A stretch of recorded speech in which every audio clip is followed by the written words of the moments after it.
O SNTV e a Meio Mundo Produções faz um bate-papo hoje com o deputado federal Marcos Reátegui, que é do PSD, tem 55 anos e é natural de Macapá, tem uma carreira longa também, que começou como advogado, procurador-geral do Estado, delegado de carreira da Polícia Federal, mais recentemente, há 3 anos mais ou menos, quase 3 anos, como deputado federal.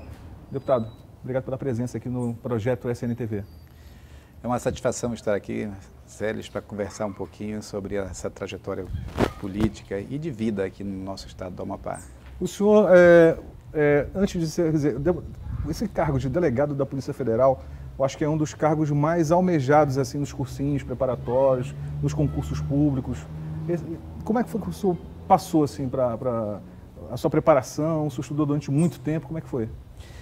Eu, pela minha origem humilde, Célis, eu tive que estudar muito, lutar muito, trabalhar bastante para poder avançar na vida pública e na vida profissional. Como você falou, eu passei pelo Banco do Brasil, pelo Tribunal de Justiça, fui assessor jurídico no Tribunal de Justiça. Depois comecei alguns trabalhos empresariais, passei a advogar, passei pela Procuradoria-Geral do Estado.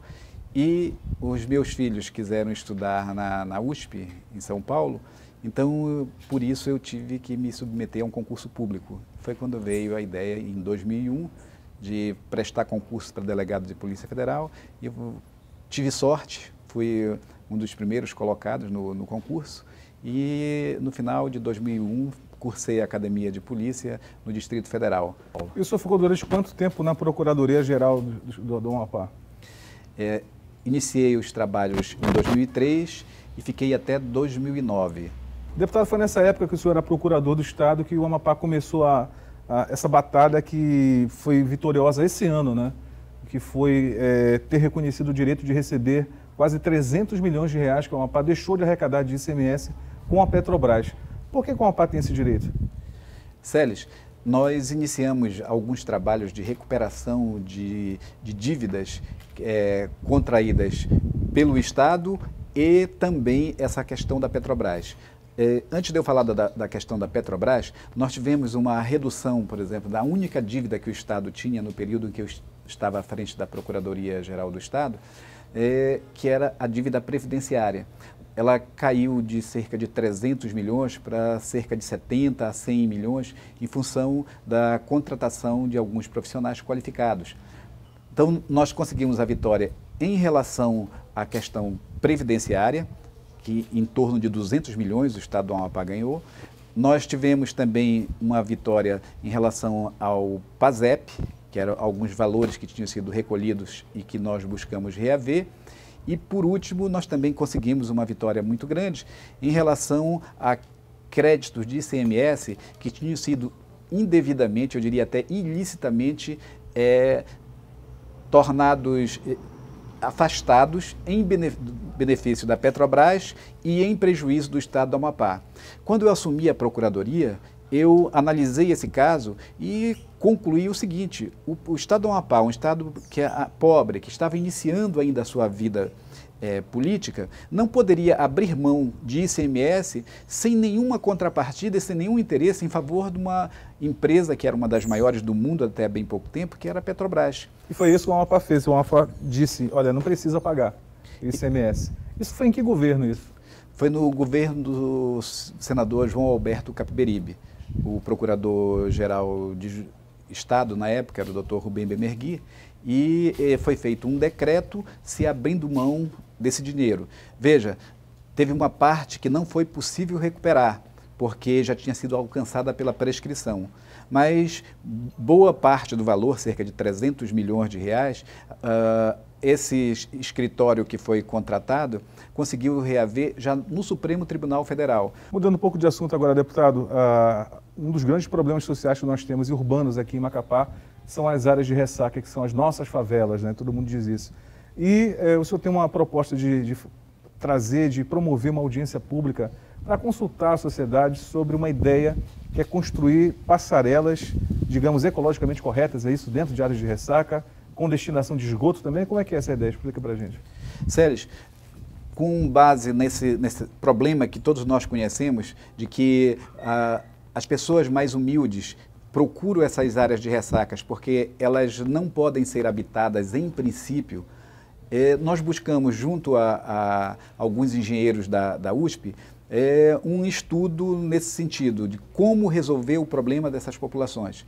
Então, foi apresentado por esses engenheiros uma forma de se fazer, transformar aquele lugar num lugar habitável, com saneamento e de forma temporária. Por exemplo, nós colocamos umas plataformas que são ecologicamente corretas. Essas plataformas servem também de passarelas, com abas de apoio e com esgotamento sanitário, inclusive podendo ser agregado as células de energia solar e também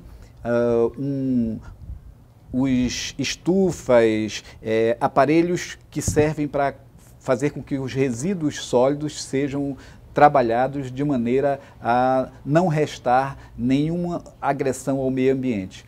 No momento, nós temos emendas no valor de 3 milhões de reais, vão ser aplicadas nesse setor e através de uma chamada pública em que vai participar o Ministério Público, é o primeiro e principal interessado como fiscal da sociedade, e também as pessoas que moram na área, que são os potenciais beneficiados. Começaria pelo município de Santana, a ideia é essa, deputado?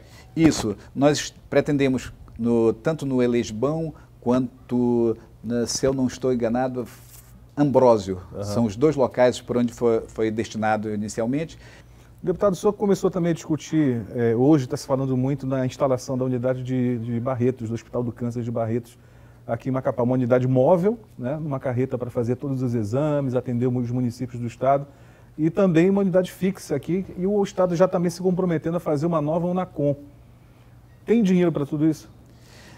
Esse foi um dos trabalhos que eu considero mais relevantes em função do número de crianças, principalmente crianças, doentes de câncer no Amapá. Nós não sabemos a causa. Então Impressionante como tem tanta criança com leucemia, com outros tipos de câncer também aqui no estado, né? É verdade, Celes.